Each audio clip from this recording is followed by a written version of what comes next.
Let me tell you something. If you'd told me a year ago I'd be in a war with an HOA, I'd have bet you my last winter's hay you were high on paint fumes. But here we are. Want a story about how a bunch of suburban clipboard warriors tried to steal a ranch and got handed their teeth instead? Buckle up, because this isn't one of those polite little neighbor disputes over petunias and mailbox height. This is about freedom, land, and the lengths a stubborn bastard will go to when you back him into a corner.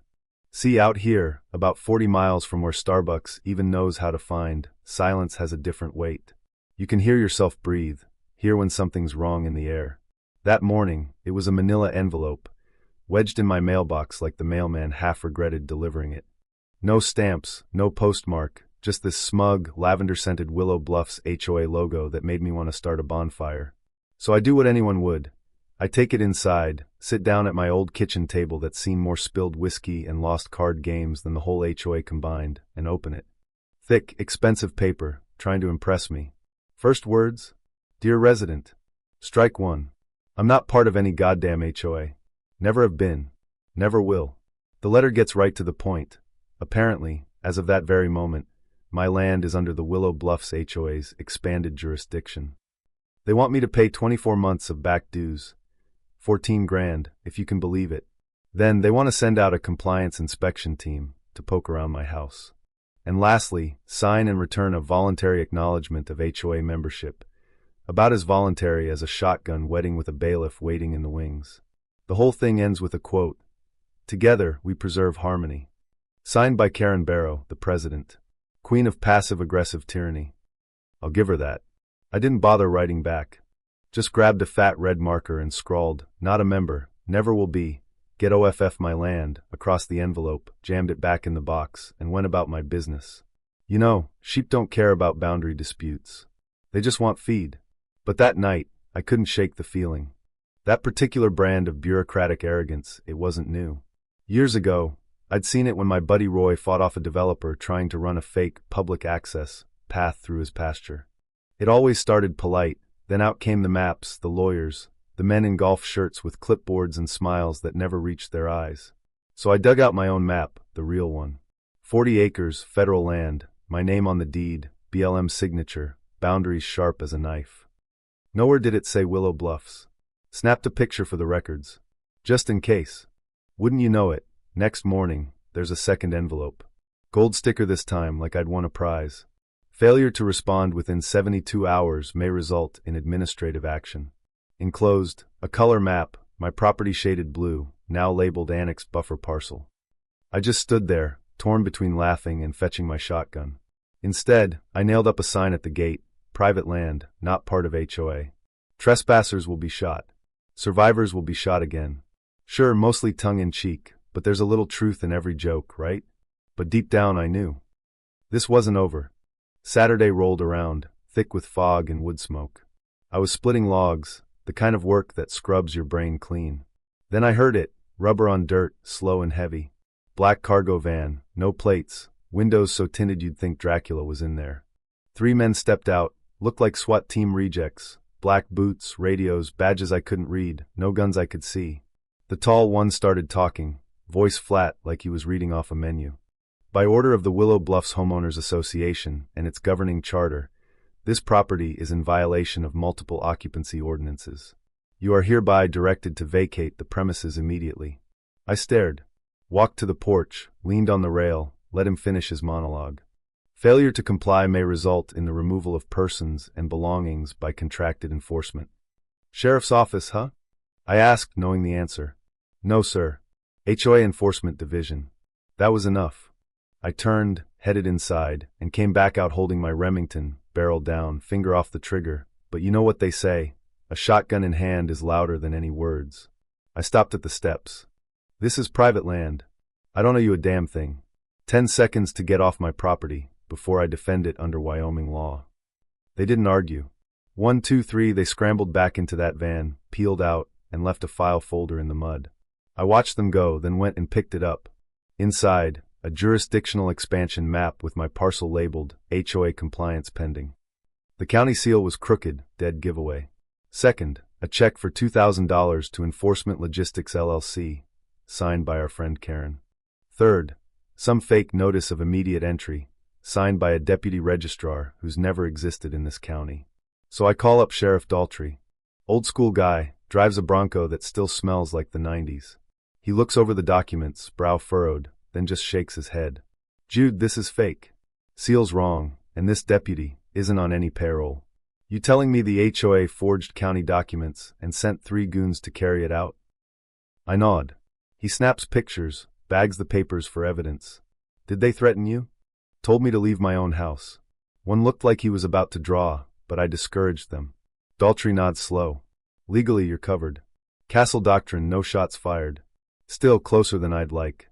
Keep your cameras rolling, Jude. That's when the twist showed up. Monday morning, I get a knock, not fists, not boots, just one polite rap on the glass. I open up. There's a man in a charcoal suit, shoes cleaner than my conscience, smiling like he's running for office. Arthur Graves, Councilman, District 3.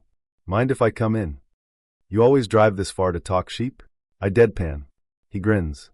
I understand there's friction with your local HOA. I'm here as a courtesy, to mediate before things escalate. Not part of that HOA. Never was. Land's older than your subdivisions, I tell him. He opens a folder, runs through my permits, my patents, then gives me that fatherly look. However, the HOA claims you've made threats, brandished a firearm. Sheriff has the video. Full audio too, I say. No threats, no raised voices. Just me minding my business. He raises his hands. Not here to argue, just want you to consider the optics. There's talk of a temporary firearms restriction for public nuisance. Is that a threat? I ask. He says, just advice. Blood's boiling now. I step outside, let the door swing shut. You think you can drive up here and threaten my Second Amendment rights on rumors? Get off my porch. He hands me his card, gives a tight smile, and walks off. I call Jenna Ellery, my attorney and a tornado in a pantsuit. You're not going to believe this, Jenna. She's already typing before I finish. Perfect. Witness intimidation, red flag abuse, will bury them. Send me the video. Now. I do, and that afternoon, the story blows up online. Private landowner threatened with gun confiscation after refusing HOA extortion. Phones ringing at the councilman's office before sunset. But these people don't quit. Wednesday, Jenna finalizes a 32-page complaint, charges, unlawful eviction attempt, harassment, impersonating county authority. Meanwhile, the sheriff confirms, those 3 men weren't licensed security, just a former cop, 2 ex-military, all hired under a shell LLC that doesn't even exist in the state registry. The check, routed through a firm Karen's brother runs, deposited in her yoga studio's name. You can't make this stuff up. Jenna's voice is tight. She's been quietly trying to annex neighboring land for a year. Files amendments, tweaks phrasing, no one wants the fight. Well, she's got it now. By Friday, I'm news. Not local guy wins blue ribbon news. More like gun-toting rancher versus rogue HOA militia. County officials show up, try to play reasonable authority. One even tells me to let them inspect my property, see if we can all get along. I tell him if he ever tries to disarm me on my own land, I'll file a civil suit so fast his tie will catch fire. You should have seen his face. They escalate, dump construction debris at my road, caught on trail cam, HOA plates and all. I send the footage to every news outlet in Wyoming. That night, Karen herself shows up, just parks at the gate in her white BMW, staring like she's waiting for me to break. I wave. She leaves. Eli, my old friend, retired ranger, shows up with a duffel bag, says he'll stick around. Been a while since I babysat a mountain, he grins. But hell, you've got sheep and whiskey. Monday's court day. Jenna's all fire and steel, files stacked like ammo. Karen walks in dressed like a hedge fund villain, flanked by suits. The judge, woman with a voice sharp as barbed wire, calls the room to order. Jenna unleashes, videos, maps, checks, whistleblower emails, and a surprise, video testimony from Trevor, the youngest Van Goon who's flipped. We play the tape. Karen's voice. If he resists, make it unpleasant. Dump something. Don't leave marks. Karen's lawyers try to object. The judge shuts them down with a look. Then Karen, in all her glory, stands up to defend herself, starts rambling about preserving the community. Never says my name, just calls me an agitator. Judge isn't having it. Grants an injunction on the spot.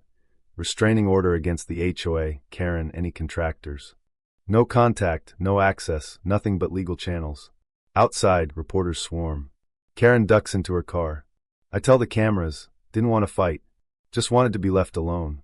But if you bring war to my land, I'll meet it, and I'll win. Within days, 3 more landowners come forward, same stories, dues, inspections, threats. The news runs wild, Karen goes quiet. But I know it isn't over. Then the final crack, Thursday morning, Jenna calls. One of Karen's guys, Lance, walks into the sheriff's office and flips. He's got everything, emails, transfers, secret audio. Even a bodycam video from the van, Karen's voice on radio, them plotting. Jenna files new criminal charges. The sheriff arrests Karen in front of her board. No sunglasses, no white suit, just cuffs and a face that finally realizes she's lost. 3 weeks later, the judge awards me $340,000. The HOA shut down. County council launches ethics probes into Karen's little helpers. But the money? That wasn't the win. The land is safe, mine again. I put up a new gate, black steel, keypad cameras. Sign on top, private property, not part of your HOA, trespass and find out. Eli laughs, says it's a bit much. But it lets me sleep. Radio interviews want to know what message I have for the community. I tell them, they thought a clipboard beat a deed. They thought silence meant surrender. Out here, the law still matters. And so does a good shotgun. So, yeah, maybe that's a little dramatic. But that's what happened. Now I'm asking you, where do you draw the line between rules and rights? What would you have done? Drop your stories below. Tell me what justice looks like to you. Ever been pushed by the wrong people? Let's talk about it. I'll be out here keeping watch and keeping free.